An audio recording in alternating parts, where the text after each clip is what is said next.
Bueno, para entender un poquito mejor de qué se trata esta decisión de la Corte, cuál es la intensidad de la decisión de la Corte, está Diego Armesto, abogado constitucionalista. Diego, ¿cómo estás? Buen día. Hola José Luis, ¿cómo estás? Bien, bien, muy bien, muy Gracias bien. por el llamado. No, por favor. Bueno, ayer salieron desde todas las usinas del kirchnerismo, de todas las estructuras de aparato que hay en redes, a cuestionar el fallo de la Corte. Y lo que querríamos saber en tu lectura, si el fallo se ajusta a lo establecido constitucionalmente o si es un fallo político de la Corte. Primero que te agradezco la introducción en cuanto a los bots que aparecieron. Yo voy a hacer una aclaración. Si el que escribe es Juancito Aguante Cristina en las Mm, redes sociales, bueno, es Juancito. Ahora, leer al gobernador de La Rioja, Quinquela, de desconocer que la ciudad de Buenos Aires sea autónoma y sea la capital federal y que nunca se le dio autonomía. Burro, y lo voy a decir, burro, nunca leyó la Constitución. Gobernador de una provincia, ¿vos te das cuenta de quiénes están gobernando? mm, Tipos que no respetan la ley, mm, tipos que no entienden lo que dice la Constitución. Es gravísimo lo que estamos viendo. Gerardo Zamora, que pobre, se ve que ya se le borró su ADN radical de respetar las instituciones, fue el primero que salió a decir que no hay que respetar el fallo de la Corte y que la Corte estaba recortando fondos en detrimento del federalismo a favor del centralismo. No leyó el fallo. Tercero, Capitanich, otro, pobre, ¿no? Lo que escribió, muy pobre. Pero después aparece la intendenta de Quilmes, que acá cerca de mi casa, intendente, digo, esta gente tienen un problema, es decir, y el página 12 de hoy, que fantástica la tapa, no sé si la viste, José Luis, no. bueno, donde están los 4 ministros de la Corte al lado del obelisco y dice que la Corte hizo un fallo de centralismo. Ahora, ¿qué dice la medida cautelar? Porque esto también es importante. El fallo de la Corte de ayer es una medida cautelar, y una medida cautelar, valga la redundancia, es una determinación que toma un órgano jurisdiccional para prevenir o subsanar, ¿sí?, la posible resolución de un entuerto jurídico. Es decir, si yo tengo una medida cautelar con respecto a 50.000 pesos en una cuenta y tengo miedo que mi socio me la vaya a vaciar a la cuenta, a mí un juzgado no puede dar una medida cautelar y dice al banco, mire señor, usted esos 50.000 pesos no los toque. ¿Por qué? Porque hay una acción judicial que tenemos que resolver. Así para que se entienda. Ujú. En el sentido de lo del fallo de la Corte Suprema, que es lo que a mí más me preocupa en lo que respecta a estos dirigentes que dije, porque es grave, José Luis, y perdoná que utilicé la palabra burro, pero a veces Ujú. me parece que la gente tiene que entender que no podemos tener esta clase de dirigentes. ¿Por qué? Porque la Corte dijo ayer, primero, reivindicó el federalismo. Es decir, porque la Corte Suprema vuelve a reivindicar el federalismo en cuanto dice que el Congreso de la Nación, que la Constitución, que los gobernadores, que todas las partes tienen que sentarse a una mesa y resolver una ley de coparticipación federal. No podemos seguir con una ley de coparticipación del año 88. ¿Por qué?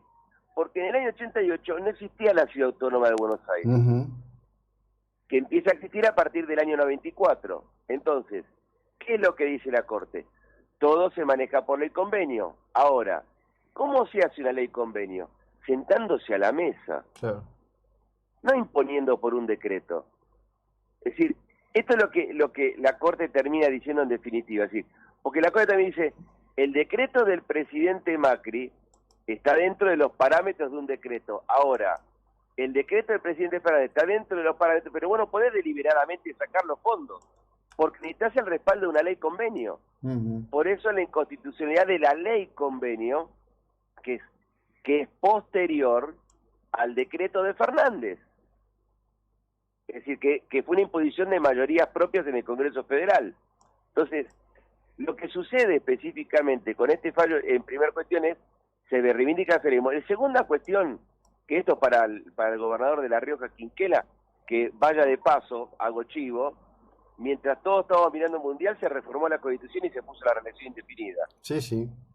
A veces es una cosa, viste, yo digo, el Mundial de las Reformas en Argentina, pues, mientras Mm, mirábamos el fútbol. Eh, Segunda cuestión, la Corte Suprema de Justicia de la Nación establece, como le dice la Constitución Nacional, que la ciudad de Buenos Aires es una ciudad autónoma, es una ciudad constitucional federada, es una ciudad que tiene las mismas prerrogativas que el resto de las provincias. Es como si fuera una provincia. Es decir, no tiene una diferencia con otras. ¿Por qué? Porque también sobrevive de la coparticipación federal. Entonces, todo esto que dice la Corte, que también hay que resaltar que la Corte no le está dando ni el 375 del fallo del decreto de Macri, ni el 350, tampoco le está dando el 1.40 que tenía en cuanto a la coparticipación, sino que le está dando un 2.85 aproximadamente, porque es una cautelar, porque después va a resolver la cuestión de fondo. Ahora, la Corte lo puede resolver mañana, pasado o nunca, porque no tiene plazo para resolver la Corte Suprema. Claro. Ahora, perdona, sí. ahí ¿sabes cuál es, José Luis? Que me parece el mensaje entre líneas de la Corte. Esto lo tiene que resolver la política. Claro. Pero a ver, claramente, vos sabés que nuestra última charla me quedé con algunas inquietudes. Yo te pregunté qué pasaba si se hacía una reforma, digamos, por ejemplo, para que haya un Parlamento del Noroeste, un Parlamento del Noreste, un Parlamento Patagónico, una Corte Suprema de Justicia en las mismas condiciones. Me dijiste que, bueno, que la cuestión de la Constitución y preexistente. Pero la verdad que las provincias más complejas, las más feudales, excepción de Santiago del Estero, fueron creadas con la Constitución reformada del 49, derogada por el gobierno de la Libertadora, pero dejó esas provincias. Es decir, tenemos una cantidad de provincias que eran territorios nacionales. Bueno, Chaco, por eso. Neuquén. Claro. Sí, toda la Patagonia, Chaco, Neuquén, Santa Cruz. Claro, toda la Patagonia, exactamente, todos eran territorios federales. Sí. Y después se inventaron todas las provincias. Entonces, no sé cuál es Por eso, cuando yo leía a Capitanich me sorprendía, porque digo, pero este muchacho tiene un problema, él cree que es preexistente. Y él no está en las preexistentes. No, claro. No nos olvidemos que Chaco se llamaba, creo que Juan Perón, y Formosa Eva Perón, así era, ¿no? Sí, así era. Sí, Juan Perón, Eva Perón. Bueno, como ahora todo es Kirchner, no sé por cuánto tiempo más. Digo, sí, esa cosa siempre permanente. Pero que además han tenido y tienen. Yo una vez tuve que enfrentar un juicio de calumnias e injurias de un ex intendente porque dije que tenía una mentalidad típica de la forestal. Se lo gané. Y sí, a ver, cuando un tipo cree que está por encima de los demás, cuando un tipo cree que es el patrón y los demás son, digamos, nada, eso es una mentalidad típica de la forestal. La forestal era una explotación ingresa en el Chaco, que pagaba miserias y la pagaba con vales de comida y mate y yerba y tabaco que cobraba a valor de la libra esterlina, digamos. Hago esta breve para que se entienda cuál era la figura que yo usé. Pero bueno, me parece que estamos en el tiempo de empezar a poner fuertemente todo esto en debate, ¿no? De una vez por todas hay que resolver estas cuestiones, porque si no seguimos teniendo esta situación que es insostenible. Pero lo que pasa es que ahí está el problema, es decir, y lo hemos hablado alguna vez entre vos y yo. Sí. La dirigencia política también es anómica. Es decir, vive al margen de la ley, le importa nada.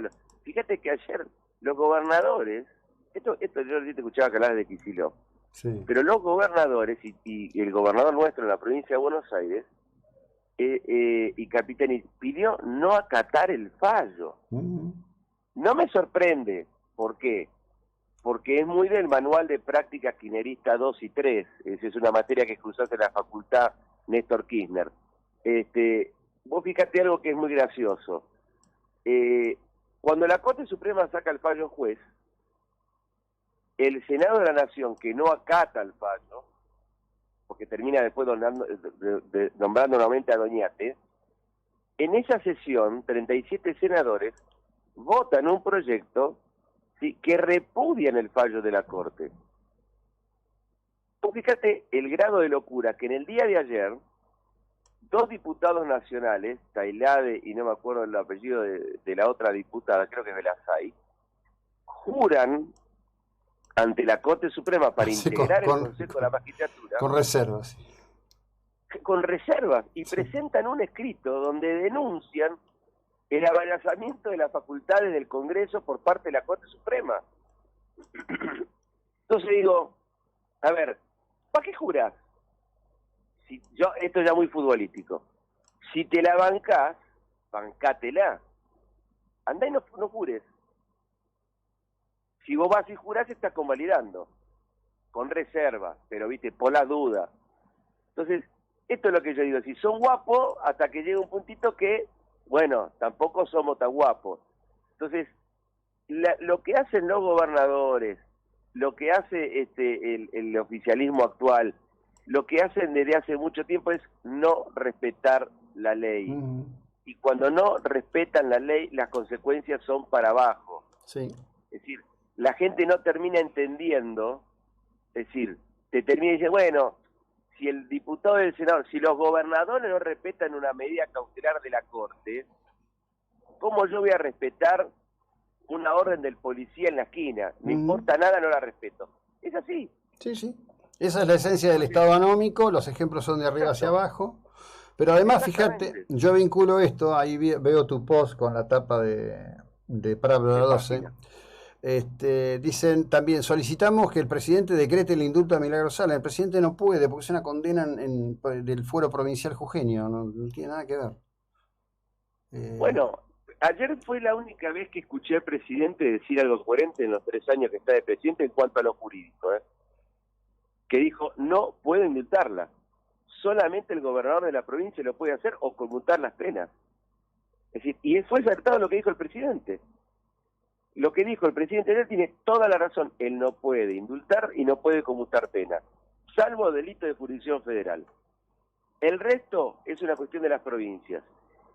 Entonces, el presidente que trata ayer de poner un poco de coherencia a las locuras que están diciendo, a los 5 minutos dice que es uno de los días más tristes para el federalismo. Entonces, viste, una de cal, una de arena. O sea, si va constantemente, es decir, se tira. En un momento dice, soy un profesor de Derecho que quiero que se cumpla la ley, un fenómeno bárbaro, vamos Fernández, y a los 5 minutos dice, hoy lo que hizo la Corte es una locura. Bueno, entonces tenemos un problema. Sí, sí, claro. Tenemos un problema. En la clase dirigente tenemos un problema con el respeto a la ley, y lo más grave, José Luis, es el respeto a las decisiones del órgano jurisdiccional, porque vos terminás delegitimando el órgano jurisdiccional. Ahora, me gustaría saber por qué se pelean tanto por el Consejo de la Magistratura. Entonces, el Poder Judicial parece que para algunas cosas le interesa a algunos. Sí, no, desde ya, pero yo te dejo esto como cierre, seguramente en algún momento del año que viene lo haremos. Yo creo que es la gran contradicción entre una constitución liberal republicana inspirada en la Constitución de Estados Unidos y la construcción por medio de leyes y decretos de un Estado administrativo socialista.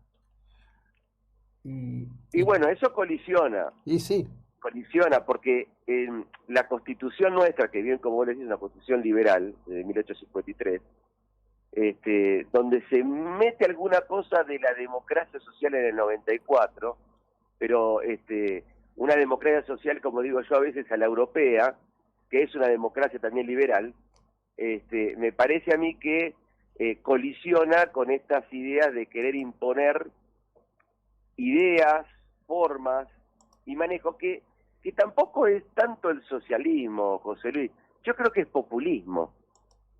Eso es populismo. Sí, es populismo nefasto, digamos. Claro, es un populismo que atropella, que lleva puesto, que cree que la única manera de resolver las cuestiones de la gente es dándole platita, no dándole trabajo, no generando trabajo genuino y no respetando los fallos de la Corte, que en definitiva después afecta al ciudadano común. Y va a decir que no está escuchando. ¿Y por qué? Porque afecta a la seguridad jurídica. ¿Quién te va a venir a un país donde un poder del Estado o 2 poderes del Estado no respetan lo que dice la justicia? Eso habla mal de la dirigencia política, habla mal de la conducción política del país y habla muchísimo mal de nosotros, que no le exigimos a nuestra clase dirigente que realmente cumpla lo que tiene que hacer y que cumpla con la Constitución, que esto es lo más grave que pasa en Argentina en este momento. Y eso, en definitiva, afecta a la seguridad jurídica. Si hay inseguridad jurídica, no viene una inversión de nada. Entonces vamos a volver a lo que decía Cristina. vamos a vivir con lo nuestro. Y ahí tenemos un problema. Sí, que lo estamos pagando todos los días al contado adelantado. Diego, un abrazo. Si no volvemos a hablar, felices fiestas. Las seguiremos en el 2023. Muy amable. Dale, igualmente para vos y a todo el equipo y a tu familia. Un abrazo gigante. Bueno. Y a todo Mar del Plata, que los quiero mucho. Bueno, Diego Armesto, que es abogado constitucionalista, tratando de entender todo esto.